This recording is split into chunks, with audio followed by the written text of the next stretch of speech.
Shalom, selamat pagi Bapak, Ibu, dan Saudara sekalian. Kita bersyukur diberi hari yang baru. Hari ini menjadi hari yang luar biasa jika kita percaya kita sedang berjalan bersama Allah yang luar biasa. Bersyukur kita masih diberi kesempatan untuk menikmati hidup kita hari ini. Sebelum memulai aktivitas kita mau datang ke hadapan Tuhan untuk mendengar suara Tuhan pagi hari ini. Mari kita siapkan hati kita dengan menaikkan doa. Selamat pagi Bapa di surga, kami bersyukur buat hari yang baru, buat kesehatan, buat kemurahan dan kebaikan Tuhan yang boleh kami nikmati pagi hari ini. Kami mau mendengar suara-Mu Tuhan. Bicaralah pada kami siapkan hati dan pikiran kami, hanya di dalam nama Yesus. Haleluya, amin.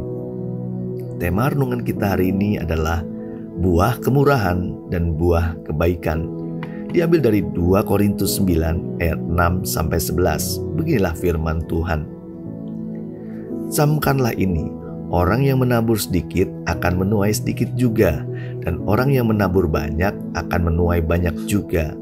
Hendaklah masing-masing memberikan menurut kerelaan hatinya, jangan dengan sedih hati atau karena paksaan, sebab Allah mengasihi orang yang memberi dengan sukacita. Dan Allah sanggup melimpahkan segala kasih karunia kepada kamu, supaya kamu senantiasa berkecukupan di dalam segala sesuatu, dan malah berkelebihan di dalam pelbagai kebajikan.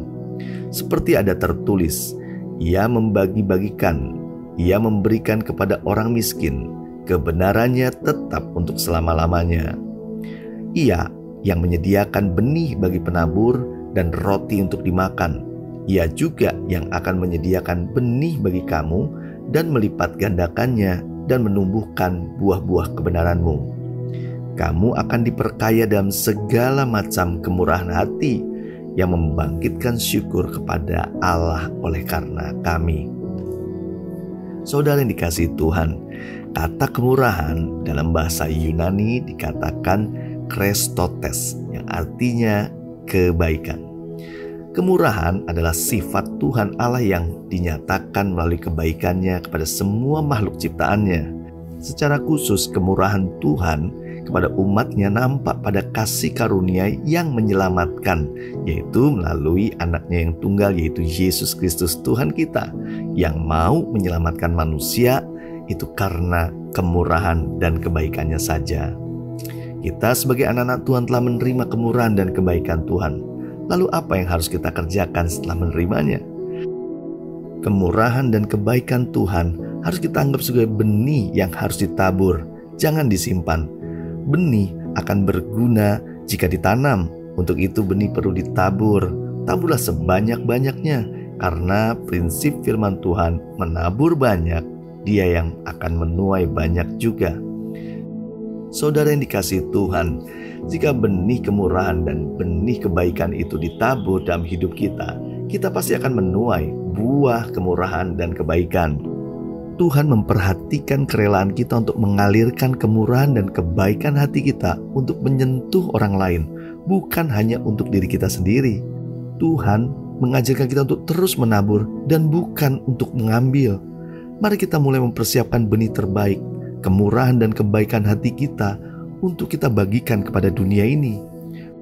Buah-buah kebaikan dan kemurahan hati kita boleh dirasakan oleh banyak orang, karena kemurahan dan kebaikan bukan sekedar untuk diceritakan, tapi untuk dilakukan dan dihidupi oleh setiap anak-anak Tuhan. Karena kemurahan dan kebaikan akan kembali kepada kehidupan kita. Marilah kita berdoa. Tuhan, terima kasih untuk kebenaran-Mu pagi hari ini. Kami mau belajar menabur benih kemurahan dan benih kebaikan kepada orang-orang di sekeliling kami. Karena kami tahu setiap benih yang ditabur pasti akan berbuah, dan itu akan menjadi keuntungan bagi kami sendiri. Tuhan, terima kasih. Berkati pagi hari ini dengan segala berkat jasmani, berkat rohani. Apa yang kami kerjakan dibuat berhasil. Bahkan apa yang kami upayakan tidak pernah ada yang gagal, karena Tuhan menyertai setiap apa yang kami kerjakan. Terima kasih Tuhan, kami terima semua berkat Tuhan secara utuh di dalam nama Yesus. Haleluya, amin. Selamat beraktivitas, Tuhan Yesus memberkati.